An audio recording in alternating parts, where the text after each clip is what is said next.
जय हिंद दोस्तों। SSB interview के लिए अगर आप जा रहे हैं, चाहे आपकी डायरेक्ट एंट्री हो या फिर एनडीए सीडीएस एफकेट के थ्रू आप एसएसबी इंटरव्यू देने जा रहे हो, आपका ग्रुप डिस्कशन, लेक्चरेट और इंटरव्यू के दौरान करंट अफेयर्स बहुत ही मायने रखता है। आज के वीडियो में हम लोग बात करेंगे ब्लू इकोनॉमी की। दोस्तों, इकोनॉमी से रिलेटेड कई सारे टॉपिक्स ऑलरेडी एसएसबी में दिए जाते रहे हैं, चाहे प्राइमरी, सेकेंडरी, टर्सरी सेक्टर की बात हो या फिर इंप्लॉयमेंट जनरेशन की बात हो, इकोनॉमी हमेशा डिस्कशन में रहा है। तो आज के वीडियो में हम लोग बात करेंगे कि ब्लू इकोनॉमी क्या है, क्या सिर्फ ये फिशरीज से ही संबंध रखता है या फिर इसके और भी अलग अलग एस्पेक्ट्स हैं। इंडिया के केस में इसका क्या ओवरव्यू है, कितने एरिया, कितने पोर्ट्स, कितने सिटीज, कितने लोग इससे डायरेक्टली एसोसिएटेड है, साथ ही साथ इसका इंडिया के पर्सपेक्टिव में क्या सिग्निफिकेंस है। आगे हम लोग बात करेंगे कि ब्लू इकोनॉमी को लेकर के क्या चैलेंजेस सामने आ रहे हैं और साथ ही क्या आगे भविष्य की राहें हो सकती, क्या वे फॉरवर्ड हो सकता है। तो आइए स्टार्ट करते हैं आज के इस वीडियो को डेफिनेशन के साथ। तो ब्लू इकोनॉमी उन इकोनॉमिक एक्टिविटीज को कहा जाता है जो ओशियन और सी से एसोसिएटेड होती है, यानी कि महासागर और सागर से एसोसिएटेड इकोनॉमिक एक्टिविटीज जो होती है वो सब ब्लू इकोनॉमी में आती है। दोस्तों, मैं आपको एक बात और समझा देता हूं कि पहले जो है इस ब्लू इकोनॉमी के लिए एक टर्म चलता था मरीन इकोनॉमी, पर दोस्तों मरीन इकोनॉमी में सिर्फ फायदे ही फायदे की बातें की जाती थी। ब्लू इकोनॉमी टर्म जब से आया है तब से बात होने लगी है sustainable use of ocean and sea resources, कि भाई ओशियनिक और सी रिसोर्सेस जो है इनका सस्टेनेबल यूज कीजिए ताकि एडवर्स अफेक्ट ना हो। दोस्तों, वर्ल्ड बैंक की डेफिनेशन के अकॉर्डिंग जो डेफिनेशन है ब्लू इकोनॉमी का वो है sustainable use of ocean resources to benefit economies, livelihood and ocean ecosystem health. Ocean ecosystem की हेल्थ के लिए, लाइवलीहुड के लिए या फिर इकोनॉमिक बेनिफिट के लिए ओशियन रिसोर्सेस का सस्टेनेबल यूज अगर हम करेंगे तो उसको ब्लू इकोनॉमी कहा जाता है।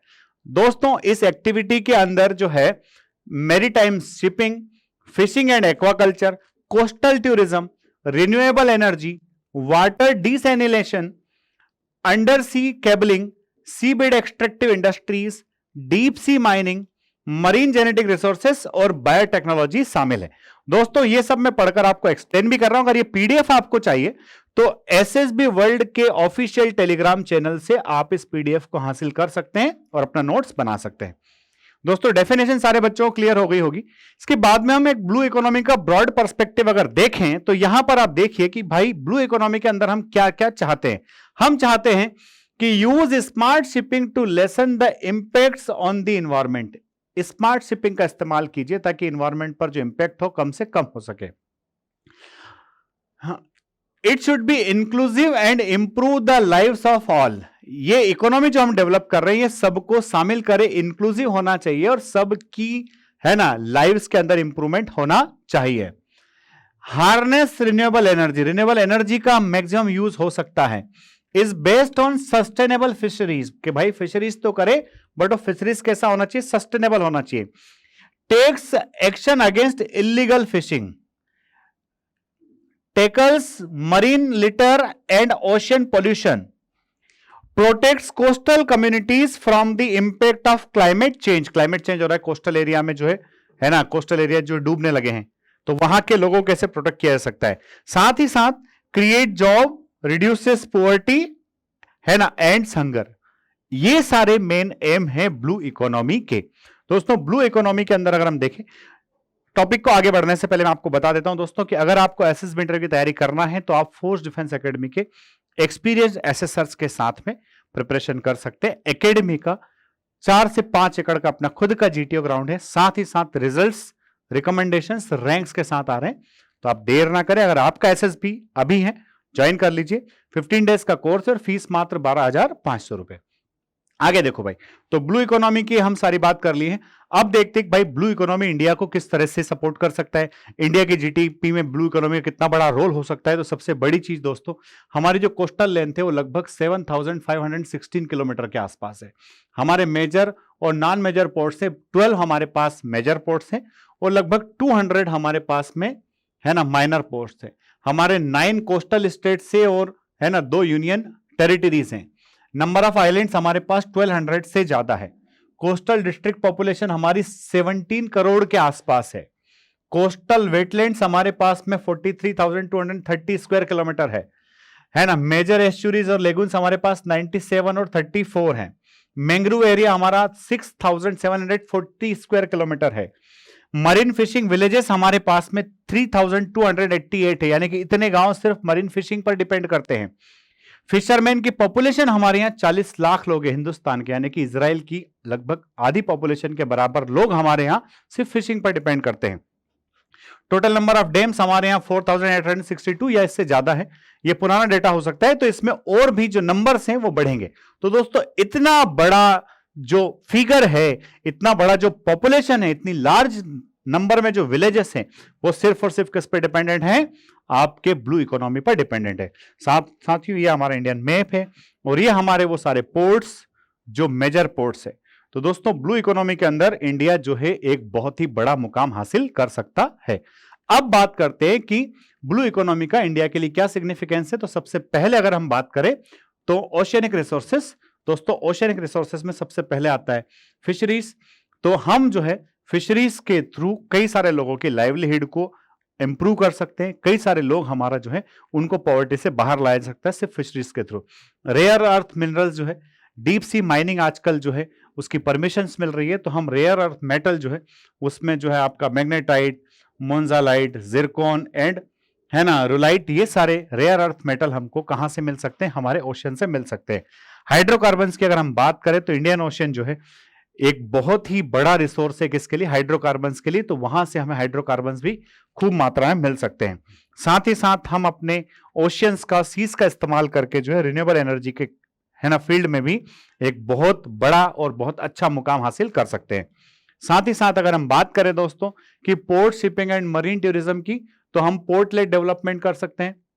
अभी हमारे पास में 12 मेजर पोर्ट्स हैं, हम इन पोर्ट्स का नंबर और बढ़ा सकते हैं ताकि ट्रांसपोर्टेशन में आसानी हो सके। इन पोर्ट्स के डेवलपमेंट के थ्रू वहां पर हम लोकल विलेजेस का डेवलपमेंट कर सकते हैं, लोकल लोगों के एम्प्लॉयमेंट को जनरेट कर सकते हैं। शिपिंग एंड मेरीटाइम ट्रांसपोर्ट जो है, अभी इंडिया का लगभग 95% ट्रांसपोर्टेशन जो है वो ओशियन के थ्रू होता है, तो इसको और इंप्रूव किया जा सकता है। कोस्टल टूरिज्म को बढ़ाया जा सकता है, कोस्टल लोगों की कल्चर को प्रोटेक्ट करते हुए। तो ये सेकंड आपका बेनिफिट हो गया, सिग्निफिकेंस हो गया। थर्ड है दोस्तों ओशियन साइंस एंड सर्विसेज, कि जितना ज्यादा हम ब्लू इकोनॉमी पर फोकस करेंगे, जितना ज्यादा हम ओशियन साइंस को गहराई से स्टडी करेंगे, तो उससे हमारे ऑब्जर्वेशंस, हमारा डाटा, हमारे इंफॉर्मेशन सर्विसेज हमें टाइम पर मिलेगी, जिससे हम अपने लोगों को डिफरेंट टाइम पर आने वाले डिफरेंट इंटेंसिटी के साइक्लोन, सुनामी से बचा पाएंगे। साथ ही साथ जो है इससे सी लेवल राइज कितना हो रहा है उसको समझा जा सकेगा, ऑयल स्पिल्स रिलेटेड प्रॉब्लम्स को मिटिगेट किया जा सकेगा। कंजर्वेशन ऑफ मरीन बायोडाइवर्सिटी, जब ओशियन साइंस और सर्विसेज डेवलप होगी तो उस पर्टिकुलर डाटा को ध्यान में रखते हुए हम लोग जो है कंजर्वेशन कर पाएंगे हमारी मरीन बायोडाइवर्सिटी का। हम देख पाएंगे कि हम जिस तरह से इन रिसोर्सेज का इस्तेमाल कर रहे हैं उससे हमारी बायोडाइवर्सिटी को कितना डैमेज हो रहा है। साथ ही साथ एम्प्लॉयमेंट अपॉर्चुनिटी, तो इसका एक बहुत बड़ा आयाम है ही है। तो दोस्तों इस तरह से हम देखते हैं कि ब्लू इकोनॉमी इंडिया के लिए एक बड़ा सिग्निफिकेंट रोल प्ले करता है। अब देख रहे हैं कि भाई इससे एसोसिएटेड चैलेंजेस क्या क्या है। ब्लू इकोनॉमी से एसोसिएटेड चैलेंजेस में सबसे पहला चैलेंज है दोस्तों ओवर फिशिंग। कि भाई आजकल फिशिंग इतनी ज्यादा मात्रा में होने लगी है कि उससे जो है वहां मरीन इकोसिस्टम वो गड़बड़ होने लगा है। मरीन पॉल्यूशन की, भाई समुद्र अपने आप में किसी भी तरह से पॉल्यूशन नहीं फैलाता है, बट हम इंसान जो 30% लैंड पर रहते हैं वो 70% हमारे ओशियंस को पोल्यूट करने पर तुले हुए हैं। तो ये एक बड़ा चैलेंज है। लेक ऑफ इंफ्रास्ट्रक्चर के साथ हमारे ओशियंस के आसपास का हमारा जो कोस्टल एरिया है, आप जानेंगे कि हमारा स्पेशल इकोनॉमिक जोन जो है वो चाइना से ज्यादा है, बट चाइना की जीडीपी में जितना ब्लू इकोनॉमी का कंट्रीब्यूशन है उतना इंडिया की जीडीपी में नहीं है। और प्रॉब्लम वहां क्या है? लेक ऑफ इंफ्रास्ट्रक्चर के कारण है। पायरेसी एंड इंटरनेशनल कॉन्फ्लिक्ट्स, दोस्तों हम लोग देखते हैं कई बार कि हमारे जो ऑयल शिप्स होते हैं उनको कई बार जो है आपने हूती और ये सारे विद्रोहियों को देखा है, तो पायरेसी से रिलेटेड प्रॉब्लम्स ओशियंस के अंदर आती है। तो इसके लिए हमें मजबूत तौर से इंडियन नेवी और कोस्ट गार्ड्स को एकदम और जो है डेवलप करना पड़ेगा उस एरिया में। साथ ही साथ क्लाइमेट चेंज जो है वो डायरेक्टली इंपैक्ट कर रहा है हमारे ओशियंस को, जिससे सी लेवल जो है राइज हो रहा है और भी कई तरह के प्रॉब्लम्स देखने को आ रहे हैं। दोस्तों अगर हम बात करें कि क्या रास्ते हो सकते हैं, what should be the way forward, तो सबसे पहला रास्ता इसकी डेवलपमेंट इनिशिएटिव्स, कि हम अपने वो लोग जो कोस्टल एरियाज में रह रहे हैं उनकी स्किल डेवलपमेंट कर सकते हैं ताकि वो पोर्ट्स पे अच्छे से काम कर सकें, ट्रांसपोर्टेशन हैंडलिंग के अंदर अच्छा रोल प्ले कर सके, साथ ही फिशिंग के जो है और भी नए टेक्निक्स को इजाद कर सके। ब्लू डिप्लोमेसी कैडर का हम हिस्सा बन सकते हैं। दोस्तों सब लोग जानते हैं कि हमने सागरमाला एक परियोजना शुरू की हुई है, साथ ही साथ हमने एक सागर जो है ग्रुप बनाया हुआ है, हमने इंडियन ओशन रिम एसोसिएशन बनाया हुआ है, हमने बे ऑफ बंगाल इनिशिएटिव है ना, बिम्स्टेक बनाया हुआ है, सार्क का हम हिस्सा है। और ये सारे वो कंट्रीज हैं जो कहीं ना कहीं ओशियन से एसोसिएटेड है। ये सारे कंट्रीज जो है ब्लू इकोनॉमी के अंदर आपस में कोलैबोरेटिव वे में एक दूसरे को सपोर्ट करके इस इकोनॉमी को बूस्ट कर सकती है। दोस्तों कोस्टल एंड मरीन है ना, स्पेशल प्लानिंग करके जो है हम इन एरियाज को बढ़ा सकते हैं, ट्रांसपोर्टेशन को और इंप्रूव किया जा सकता है। साथ ही साथ दुनिया में अगर हम इंडियन ओशन की बात करें तो इंडियन ओशन में दुनिया के ट्रांसपोर्टेशन का काफी हिस्सा इंडियन ओशन से गुजरता है। तो हम इंडियन ओशन रिम एसोसिएशन के जो कंट्रीज उनके साथ और अच्छे रिलेशन मजबूत बना करके उस ट्रांसपोर्टेशन के थ्रू अपनी इकोनॉमी को बूस्ट कर सकते हैं।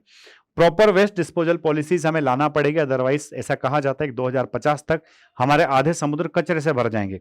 और लास्ट है दोस्तों रिसर्च एंड फंडिंग की। किसी भी एरिया में अगर आपको डेवलपमेंट चाहिए तो रिसर्च का होना बहुत जरूरी है, और रिसर्च तभी संभव है जब उसके लिए फंडिंग अवेलेबल हो। और निश्चित तौर पर इंडियन गवर्नमेंट का ध्यान अब ब्लू इकोनॉमी पर गया है। ब्लू इकोनॉमी 2.0 रिलीज हुआ है, तो डेफिनेटली कोलैबोरेटिव वे में इस इकोनॉमी की मदद से इंडिया जो है अपनी जीडीपी को और अच्छे से इंप्रूव करेगा और एक दिन इंडिया महाशक्ति जरूर बनेगा। अगर वीडियो अच्छा लगा है तो इसको लाइक शेयर सब्सक्राइब करना ना भूलें। जय हिंद, जय भारत, इंकलाब जिंदाबाद, भारत माता की जय।